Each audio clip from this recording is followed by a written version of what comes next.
This is how seniors should consume coffee to regulate blood sugar and prevent diabetes. What if the habit you repeat every morning without thinking twice could either quietly push your blood sugar out of control or help bring it back into balance? Not a supplement, not a restrictive diet, not another pill, just coffee. Most people think coffee is either harmless or harmful, depending on who you ask. But the truth is far more precise and far more powerful. The real issue isn't whether you drink coffee, it's when, how, and what you pair it with. That small difference changes everything. Recent medical research has revealed something unexpected. When coffee is consumed at specific moments and in the right way, it can significantly improve how the body responds to insulin, stabilize glucose levels, and reduce the progression toward type 2 diabetes, especially later in life. Used incorrectly, however, the same cup can quietly sabotage your metabolism day after day. This isn't theory, it's physiology. Before we talk about coffee, we need to talk about the real enemy hiding in plain sight. Type 2. Diabetes doesn't arrive loudly, it creeps in slowly. At first it feels like nothing, slightly more thirst, mild fatigue, slower healing, easy to ignore. But beneath the surface, excess sugar behaves like a corrosive agent, damaging blood vessels, nerves, vision, kidneys, and the heart over time. Among adults over 60, this process is alarmingly common. Many follow every rule, cutting carbs, walking daily, taking medication faithfully, yet still struggle with unstable glucose and persistent exhaustion. That frustration is real, and it's not because they failed. Something crucial was missing. That missing piece turned out to be daily timing signals, especially those triggered by coffee. Coffee isn't just a stimulant. Biologically, it's a messenger. Inside it are compounds like chlorogenic acids, polyphenols, and magnesium that can either help cells respond to insulin or interfere with that process, depending on context. Think of coffee as a volume knob. Turned at the right time, it amplifies metabolic efficiency. Turned at the wrong time, it amplifies stress hormones and glucose release. Let's start with the most damaging mistake. Drinking coffee first thing in the morning on an empty stomach may feel normal, but metabolically, it's one of the worst habits after midlife. After a long overnight fast, cortisol, the stress hormone, is already high. Caffeine on top of that acts like gasoline on a fire.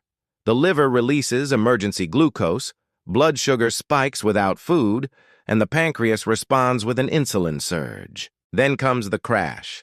Within an hour or so, blood sugar drops too fast. Shakiness, irritability, intense hunger, brain fog. The body demands sugar, and the cycle repeats. When this pattern happens daily for years, it wears down insulin-producing cells and trains the body toward insulin resistance. The fix is simple but non-negotiable. Never drink coffee before protein.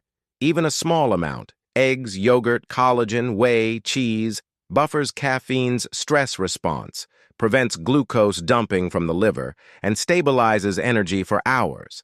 Coffee becomes supportive instead of aggressive. The second hidden mistake is timing coffee too late in the day. After early afternoon, the body is meant to slow down. Cortisol should fall.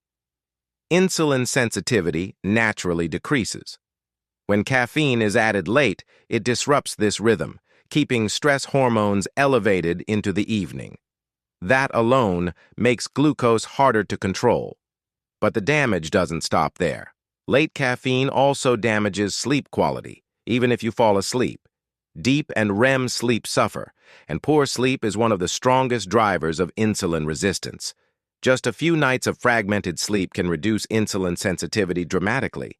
That's why coffee needs a curfew. For most people, the final cup should be no later than early afternoon. Energy dips later in the day aren't a caffeine deficiency.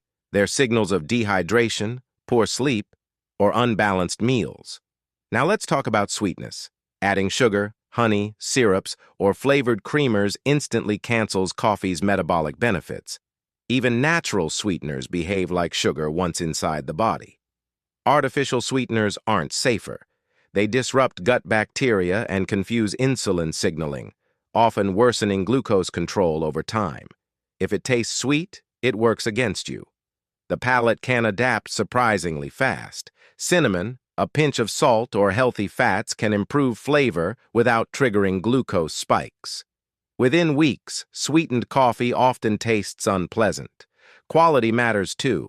Highly processed, instant, or old coffee has lost most of its protective compounds. Over-roasted or low-grade beans are often inflammatory and may contain toxins that stress the liver, an organ already central to glucose regulation. Fresh, well-processed coffee retains the compounds that support insulin sensitivity. The difference isn't subtle, it's measurable. Once these mistakes are removed, coffee can be used strategically. In the morning, paired with protein and cinnamon, it supports stable energy and insulin responsiveness.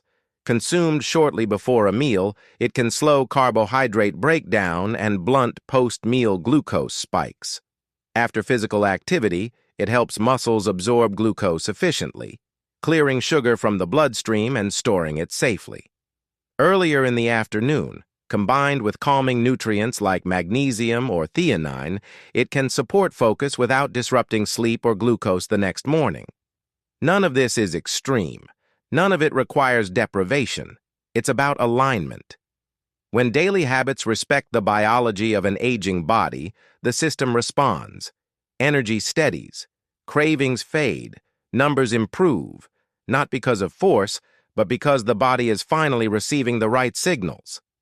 Diabetes is not destiny. Neither is decline. Small choices repeated consistently reshape physiology. A cup of coffee used intelligently can be either a quiet stressor or a daily ally.